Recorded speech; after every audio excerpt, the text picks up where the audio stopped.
Fala galera, professor Salgado, beleza? Beleza. E aí, estão com saudade de mim? Só que não, né? Então vamos lá. A nossa aula de hoje, nós vamos falar sobre a teoria neoclássica da administração. O que vem a ser a teoria neoclássica da administração? É a reaproximação da teoria da administração aos postulados clássicos. E aí, quando nós falamos de postulados clássicos, nós estamos falando de Taylor, com a teoria científica, e Fayol, com a teoria clássica da administração. E aí, a junção, a união dessas duas teorias, traz para a gente a teoria neoclássica. E na teoria neoclássica, nós vamos acabar estudando e vendo o que nela? Bom, antes de falar do que nós vamos ver na teoria neoclássica, eu preciso dizer para vocês quem é o principal autor neoclássico. O principal autor neoclássico é o mais popularmente conhecido por Peter Drucker. O nome dele completo, como está aí no slide, é Peter Ferdinand Drucker. Ele nasceu em 1909, morreu em 2005. Ele foi escritor, professor, consultor administrativo, ele era austríaco e ele foi considerado o pai da administração moderna. Então, se alguém perguntar, ou até mesmo se o Salgado perguntar na prova, quem foi o pai da administração moderna, foi Peter Drucker. E junto, por que ele é o principal autor da teoria neoclássica? Porque ele foi o pensador que escreveu um livro sobre administração por objetivos. E hoje, atualmente, o mundo moderno, as organizações que sobrevivem e que vão sobreviver no mundo moderno, elas trabalham focadas em objetivos. Então, além de trazer para nós, além da teoria neoclássica, trazer para a gente aquilo que era básico, aquilo que foi básico da administração de Taylor e de Fayol, ela traz para a gente a importância da administração por objetivos. Então, voltando a falar da teoria neoclássica da administração, ela se apoia no processo administrativo para explicar as funções administrativas e como elas devem ser desenvolvidas nas organizações. E aí o que ela traz para a gente de muito legal, né, e que tem tudo a ver com o mundo que a gente vive, é que em um mundo em constante mudança e transformação, o processo administrativo ele mostra-se flexível, maleável, adaptável a várias situações e a diferentes circunstâncias. Então, eu gosto muito da teoria neoclássica, por quê? Porque ela é simples, ela é básica.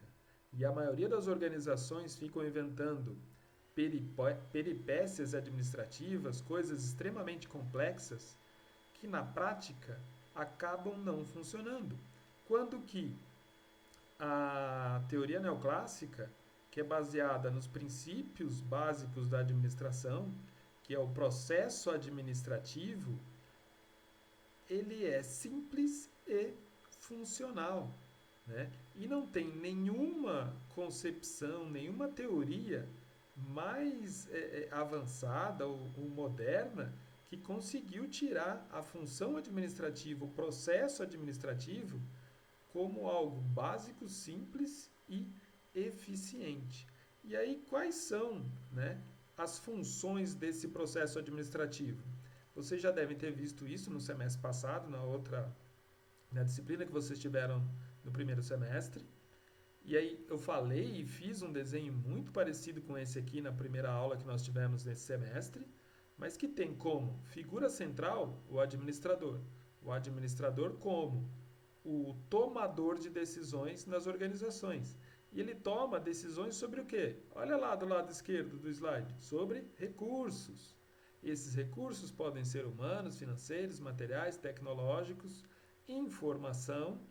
E essa tomada de decisão sobre os recursos é para chegar nos objetivos, ou seja, nos resultados.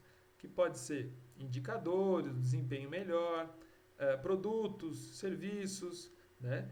Clientes satisfeitos na eficiência da operação, na eficácia da organização, e como núcleo central da teoria neoclássica, nós temos a função planejamento, a função organização, a função direção e a função controle.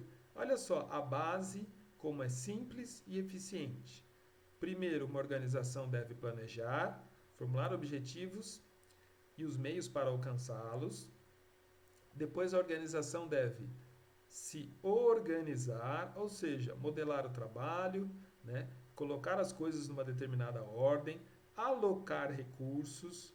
Onde esses recursos serão alocados? Qual o melhor lugar para colocá-los? E coordenar atividades. Essas ações fazem parte do processo de organização. E o que é a direção? Designar pessoas, dirigir seus esforços, motivá-las, liderá-las, um processo de comunicação eficiente nas empresas. E o controle? Monitorar as atividades e corrigir os desvios. Olha que legal, né? Isso se parece muito com PDCA, se parece muito com outras teorias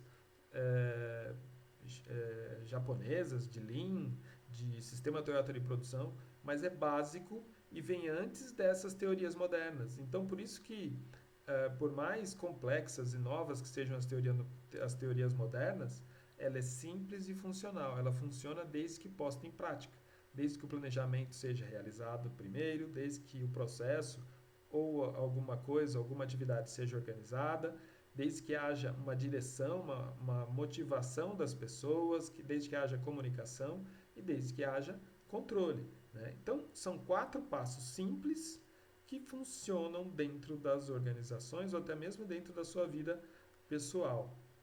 Então, fundamentando a teoria neoclássica, a administração ela é um processo operacional composto por funções simples, como planejamento, organização, direção e controle.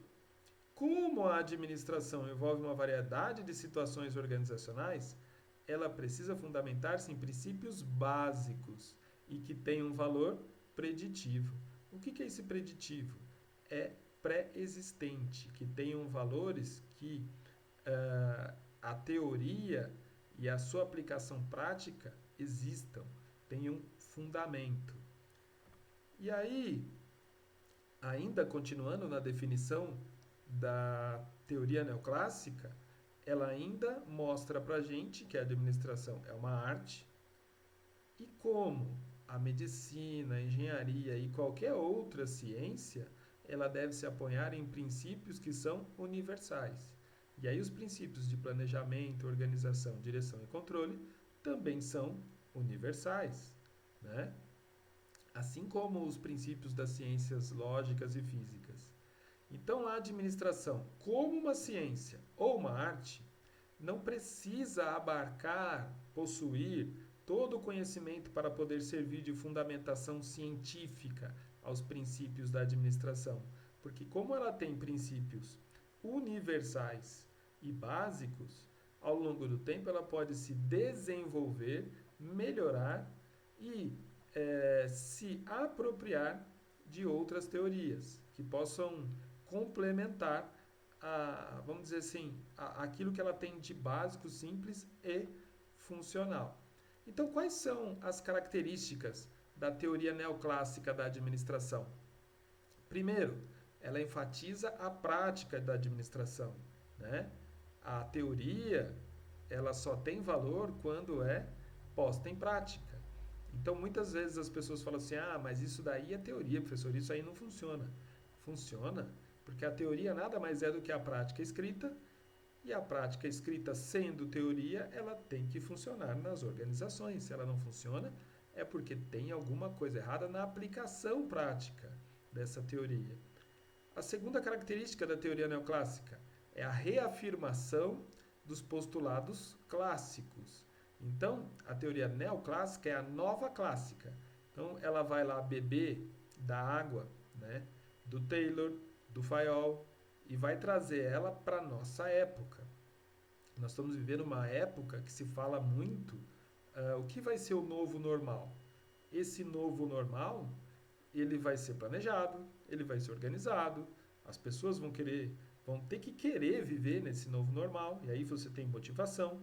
Precisamos de líderes que façam com que essas pessoas pensem nessa nova vida, nesse novo normal. Então, a administração, esses princípios básicos, né, esses postulados clássicos, eles funcionam em qualquer época. Terceira característica da teoria neoclássica: ênfase nos princípios gerais da administração, né, que são as práticas administrativas que eu acabei de falar: planejamento, organização, direção e controle. Quarta característica da teoria neoclássica, que vem ao encontro do que Peter Drucker escreveu: ênfase nos objetivos e nos resultados. Né? Uma organização só sobrevive se ela tiver foco em resultados. Tá? Então, cada organização tem o seu modelo de negócio, cada organização tem o seu objetivo, e nesse sentido, ela tem que ter eficiência nos processos e eficácia para conseguir atingir os resultados esperados. E a quinta característica da teoria neoclássica é o ecletismo nos conceitos, absorvendo conteúdo de outras teorias administrativas mais recentes. Então, uma pessoa eclética é uma pessoa que ouve vários tipos de músicas diferentes. A administração ela também é eclética, né? Ela vai se apoderar da sociologia, da filosofia, das ciências naturais. Nós vamos estudar em uma outra aula da biologia. Ela vai se apoderar de conceitos da biologia. Ela vai se apoderar de várias outras teorias para construir um postulado científico mais abrangente e funcional para o momento das organizações modernas. E aí também, dentro da administração científica, ela é vista como uma técnica social. Porque para os neoclássicos, a administração consiste em orientar, dirigir, controlar os esforços de um grupo de indivíduos para um objetivo comum. Olha só a definição, que legal. O bom administrador é, naturalmente, aquele que possibilita ao grupo alcançar seus objetivos com o mínimo dispêndio de recursos e de esforço e com menos atritos com outras atividades úteis. Então, quem é o bom administrador? O bom administrador é, olha a palavra que legal, naturalmente, aquele que possibilita o grupo, e aí a questão da técnica social, que é fazer as pessoas trabalharem em grupo, em equipe, para quê? Para atingir objetivos.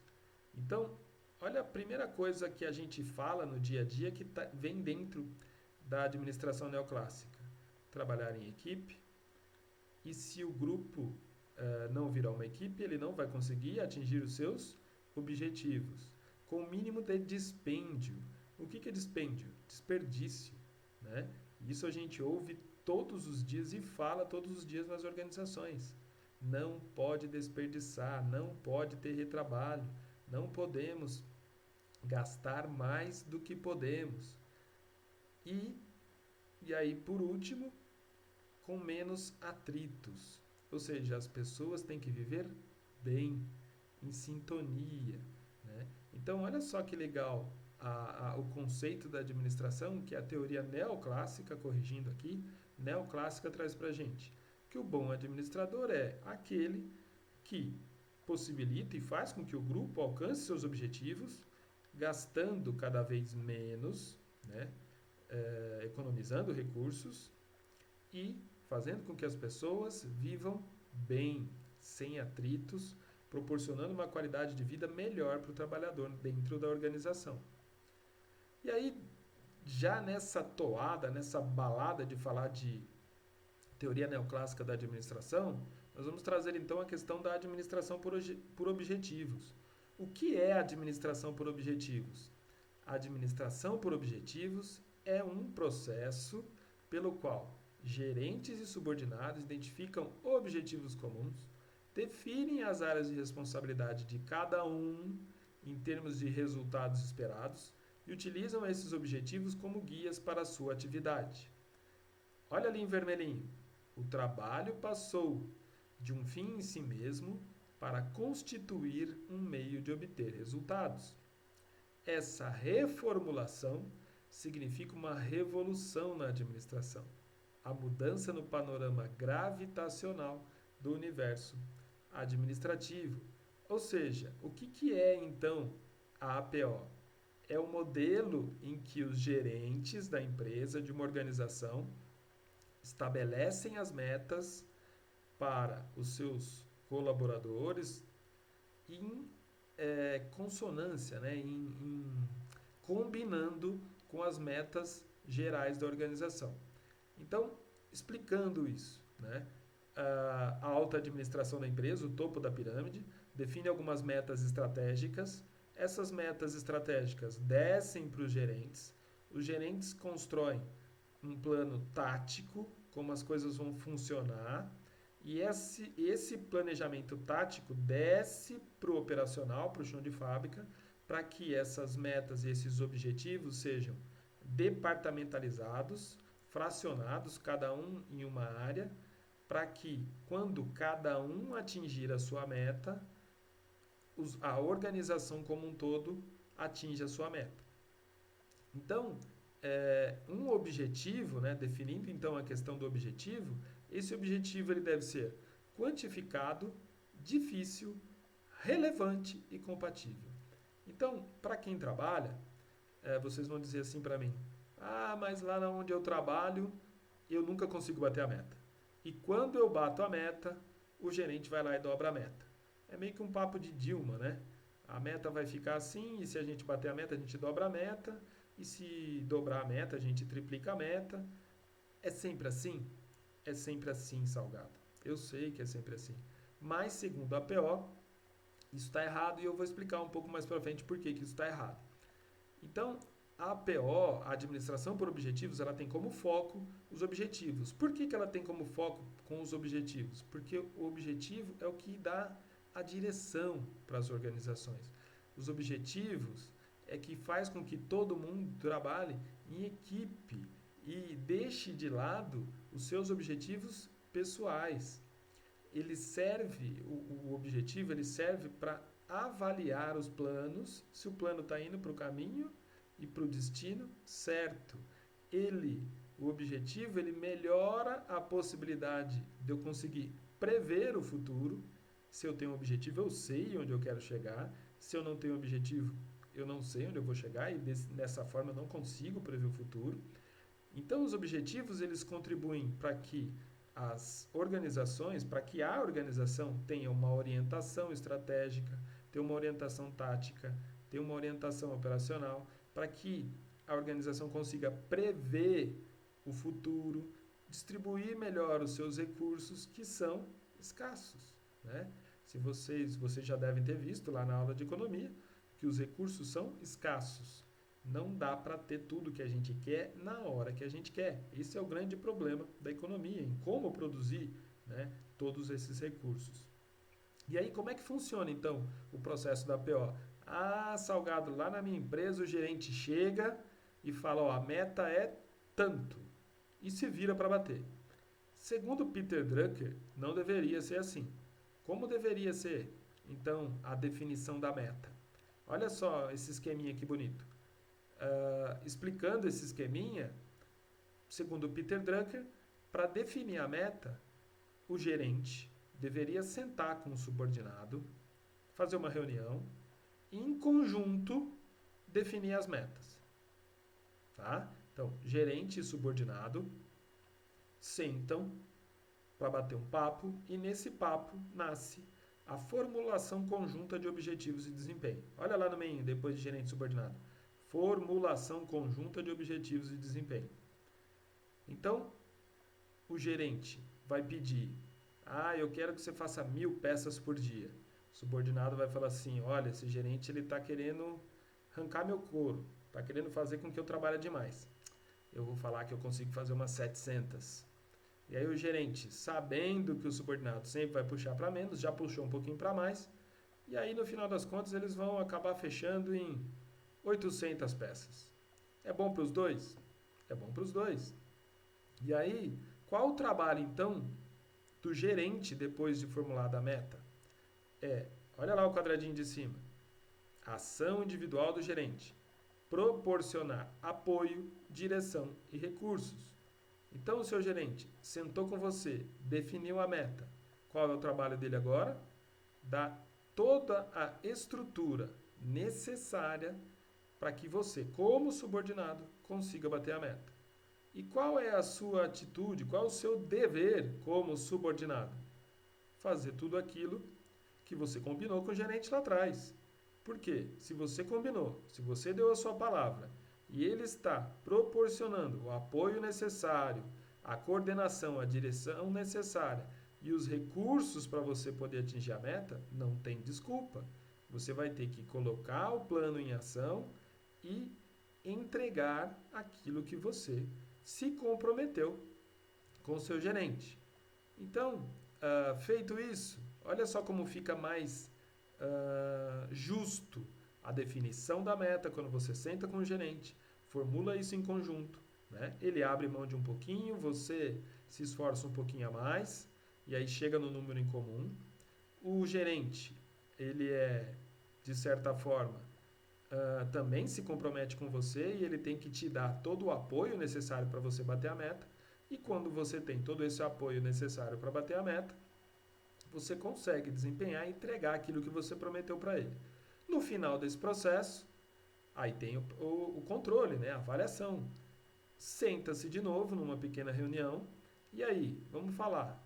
Conseguiu bater a meta? Ah, bati a meta.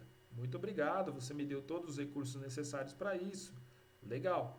Bateu a meta? Ah, não bati a meta. Mas por que não bateu a meta? Ah, porque de repente eu não tive apoio, porque eu não tive a coordenação necessária, porque eu não tive o recurso necessário. Então, o último passo da APO é esse passo de alinhamento, de avaliação conjunta entre gerente e subordinado. E quando se faz isso, você fecha o ciclo. Não tem como o gerente reclamar que você não bateu a meta e não tem como você reclamar que o gerente no meio do caminho aumentou ou dobrou ou triplicou a meta. Então, este é o processo ou a forma correta de definir as metas, né, dentro das organizações e como deveria funcionar o processo de administração por objetivos. E aí, seguindo, né, os slides, quais são então as características da APO? A APO deve funcionar como uma abordagem amigável, democrática e participativa. Então, olha que interessante. A APO não deve ser um processo autocrático, em que o gerente manda e obedece quem tem juízo. Além de ser um processo amigável, democrático e participativo, ela tem que servir de base para avaliação de desempenho, remuneração sobre avaliação por desempenho, né? Para que o funcionário, o colaborador, a partir do momento que ele tem uma meta e que ele consegue bater essa meta, ele possa ganhar sobre isso. Nada mais justo, né? Aí vem aquele conceito que que nós falamos em outra aula, que é o conceito da equidade, da justiça, né? Se eu trabalhei mais, eu mereço ganhar mais. E assim é que deve seguir as organizações. Então, quais são as características da APO? Primeira característica da APO: estabelecimento de objetivos entre o gerente e o seu superior. Segunda característica da APO: estabelecimento de objetivos para cada departamento. Terceira característica da APO: interligação entre os vários objetivos departamentais. Quarta característica da APO: ênfase na mensuração e no controle de resultados.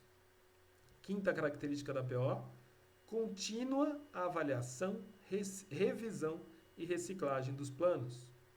Sexta característica da APO: participação atuante nas gerências e dos subordinados. Sétima característica da APO: apoio intensivo do staff. Então, olha que legal. A APO ela tem como base, né, e hoje todas as organizações do mundo moderno, tem uma gestão voltada para objetivos. Lojas que têm meta têm administração voltada para objetivos. As universidades que fazem avaliação de desempenho dos professores têm avaliação por objetivos.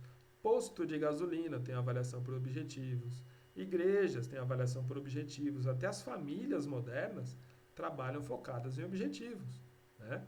Então, quando você estabelece um objetivo, todo mundo tem um caminho para seguir. Quando você estabelece um objetivo e você divide isso entre departamentos, no final todos os departamentos convergem para o mesmo lugar. E isso faz com que os departamentos fiquem interligados, que eles tenham uma inter-relação.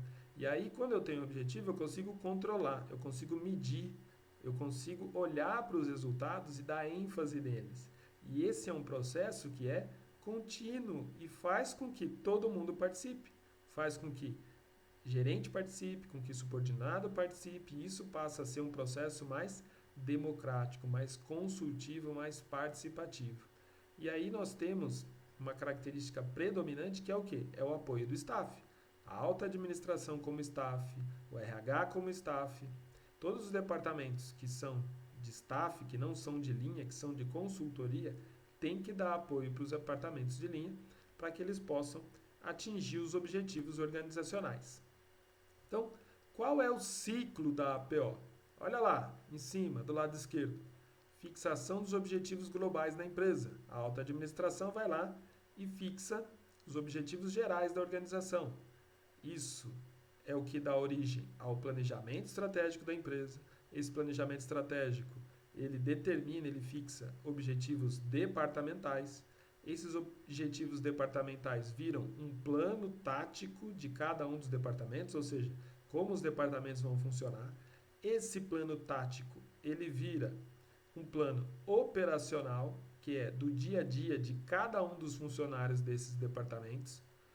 Esses planos são executados e se existe ou algum problema ou alguma coisa errada dentro desses planos que são executados, esses planos são revistos, os resultados dessas ações são avaliados e você começa o ciclo todo de novo. Então, é um ciclo virtuoso que só traz benefícios para as organizações. E aí, os objetivos dentro da empresa, existe uma determinada hierarquia do ponto de vista estratégico de negócio, né? Como assim, do ponto de vista estratégico? Os objetivos eles têm que ser comunicados para todos os setores da empresa, né? Desde o alto escalão até o Zé, vamos dizer assim, que eu gosto de dizer, né? Que é o estagiário, que não é gente, que está lá embaixo. E, de certa forma, as organizações acabam definindo objetivos operacionais, né, que estão na base da pirâmide, objetivos departamentais, isso é por departamento. Nós temos aí um exemplo, aumento de faturamento e redução de custos. Então, praticamente, todos os departamentos precisam ter uma fonte de receita e todos os departamentos precisam ter seus custos reduzidos, né? Como o pessoal fala, custo é que nem unha, tem que cortar sempre. E os objetivos organizacionais, qual é? Lucro, né? Aumentar o retorno, aumentar a lucratividade da empresa e reduzir o investimento, certo? Então, olha só, eu acho que... tem mais um. Olha que legal. Os objetivos das organizações, eles devem ser específicos, mensuráveis, claros e devem basear-se em dados concretos. Na internet tem uma sigla em inglês que fala muito disso. Se não me falha a memória, é SMART. Procurem na internet. Isso daí vai acabar ficando como uma atividadezinha para essa aula. Então, quais são os objetivos das organizações? Posicionar-se competitivamente no mercado, inovação, criatividade, produtividade, eficiência, qualidade, rentabilidade de recursos físicos e financeiros, lucro, a qualidade, né, como eu já falei, responsabilidade pública e social, a satisfação do cliente, tem que ser um objetivo das organizações, isso não pode ficar fora. E no mundo que a gente vive, que está mais globalizado do que nunca, a competitividade. Quais são, então, qual a diferença, né? Vamos resumindo aqui, qual a diferença entre antes da APO e depois da APO? Antes da APO, as organizações administravam o dia a dia, olhavam para dentro da empresa. A orientação dela era para os produtos, para a organização, para as atividades operacionais. Era feita uma gestão da rotina, a ênfase era como fazer, focava em recursos, né? Dinheiro, máquina, materiais, pessoas. Ela tinha uma visão. A administração ela era uma visão centralizada, funcional. Normalmente o chefe era autoritário e os processos e as pessoas trabalhavam de maneira individual dentro das organizações. E depois da PO, a partir da teoria neoclássica, o foco é no futuro, ou seja, a partir de um objetivo pré-determinado, é possível com que eu possa planejar e prever o futuro. O foco, a visualização, na verdade, é para fora da empresa, eu passo a olhar mais para fora do que para dentro. As empresas estão mais orientadas para as pessoas, para os clientes e para os resultados. Ela busca inovar em vez de cuidar da rotina. Ela muda a ênfase do como para o para quê ou por que eu estou fazendo isso, para que resultado eu estou realizando essa atividade. O foco passa a ser nas pessoas, na mudança de mentalidade e no tempo. O processo ele deixa de ser centralizado e passa a ser descentralizado. Aí nós temos uma palavra moderna legal que enfatiza muito isso, que é a questão do empowerment.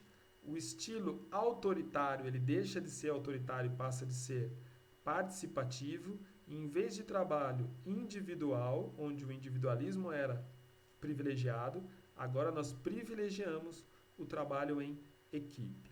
Então olha só que diferença, né? Você administrar uma empresa antes de conhecer a administração por objetivos e agora depois de conhecer a administração por objetivos.